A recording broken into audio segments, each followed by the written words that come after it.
ঠাকুরগাঁওয়ের রানীশংকৈল উপজেলার রাজা টঙ্কনাথের রাজবাড়িতে বৃহস্পতিবার ইত্যাদি অনুষ্ঠানের দৃশ্য ধারণের কাজ চলছিল। হঠাৎ সেখানে হট্টগোল শুরু হয়। এক পর্যায়ে অনুষ্ঠান স্থগিত করা হলেও পরে পরিস্থিতি স্বাভাবিক হয়ে এলে আবারও অনুষ্ঠান শুরু করে কর্তৃপক্ষ।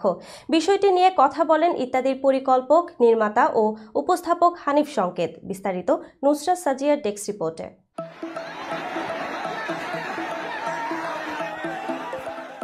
হানিফ সংকেত বলেন, সাধারণত কোনো প্রত্নতাত্ত্বিক নিদর্শন বা দেশের কোনো ঐতিহ্যবাহী স্থানে আমরা অনুষ্ঠানটা করি। আমরা জানতে পারলাম ঠাকুরগাঁওয়ের রানীশংকৈল উপজেলায় টঙ্কনাথের রাজবাড়ি নামে একটি জমিদার বাড়ি আছে, যেটা খুবই বিখ্যাত প্রত্নতত্ত্ব নিদর্শনও। আমাদের প্রত্নতত্ত্ব অধিদপ্তর এটা সংরক্ষণ করেছে। এরপর আমরা ওখানকার জেলা প্রশাসক সহ সংশ্লিষ্ট কর্তৃপক্ষের সঙ্গে কথা বললাম। যেহেতু এটা গ্রামীণ এলাকা, তাই সেখানে এত লোক পাবো কিনা তা নিয়ে সংশয় ছিল। তারপরও তাদের সঙ্গে কথা বলে সবকিছু মিলে টঙ্কনাথ রাজবাড়িতে আমরা করলাম। অনুষ্ঠানের আগে আমরা ৮,০০০ প্রবেশ পাস দিয়েছি। ওখানে কিন্তু আর্মি, পুলিশ সবাই ছিল। কিন্তু যখনই আমরা অনুষ্ঠান শুরু করলাম এবং আমি মঞ্চে উঠলাম, শুনলাম চারদিক থেকে ৩ কিলোমিটারের মতো রাস্তা প্যাকড, ৫ লাখেরও অধিক লোক। এত মানুষকে আমি কোথায় বসতে দেব?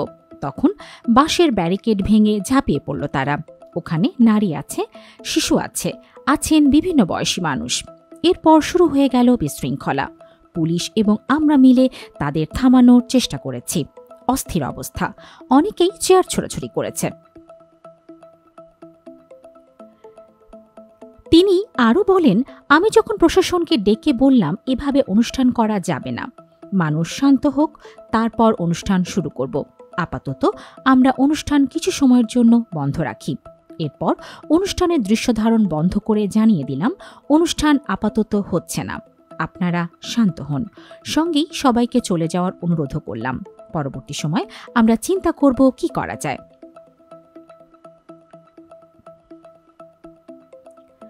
হানিফ সংকেত বলেন, সন্ধ্যা 6:30টায় অনুষ্ঠান শুরু করি আমরা। সন্ধ্যা 7টা কি 8টার সময় ঘটনার সূত্রপাত। মঞ্চে ওঠার পর যখন কথা বললাম তখনই বিশৃঙ্খলা শুরু হয়। এরপর একটা নাচ করলাম। তারপর রবি চৌধুরী ও লিজার গানের অর্ধেকটা করলাম। তখন দ্বিতীয় বিশৃঙ্খলা শুরু হয়। 1 থেকে 1.5 ঘন্টা অনুষ্ঠানের দৃশ্যধারণ বন্ধ রেখে রাত 9:30 কি 10টার দিকে আবার শুরু করেছি। দিবাগত রাত 12:30 পর্যন্ত শুটিং করেছি। এখানকার স্থানীয় লোকজন খুবই আন্তরিক। তারা এই অনাকাঙ্ক্ষিত ঘটনার জন্য দুঃখ প্রকাশ করেছেন, লজ্জিত হয়েছেন। আমরাও বুঝিনি যে এত লোক হবে, কর্তৃপক্ষ বোঝেনি যে এত লোক হবে। আমাদের জায়গাটা আসলে আরো বড় হওয়া উচিত ছিল। তিনি বলেন, এমন ঘটনা আমার জীবনে নতুন নয়। ময়মনসিংহের ত্রিশালেও ঘটেছে। ওখানেও কয়েক লাখ লোক এসেছিল। এরপর তো ছাদ ভাঙার উপক্রম হয়েছিল। তেঁতুলিয়ায়ও যখন শুটিং করেছি তখন ছাদ ভেঙে পড়ে গিয়েছিল। তবে আমরা এত কিছুর মধ্যে অনুষ্ঠান একবারের জন্য বন্ধ করিনি। তবে এবার যে 1 থেকে 1.5 ঘন্টা স্থগিত করেছি, এরকম হয়নি। এখানে নারী, দর্শক, শিশুদের নিরাপত্তার কথা ভেবে আমি অনুষ্ঠান বন্ধ রেখেছিলাম। সবাইকে শান্ত হওয়ার অনুরোধ করেছি, তারা শুনেছেনও। এত লোক, ভয়ে কেউ কেউ কান্নাকাটি শুরু করেছিল।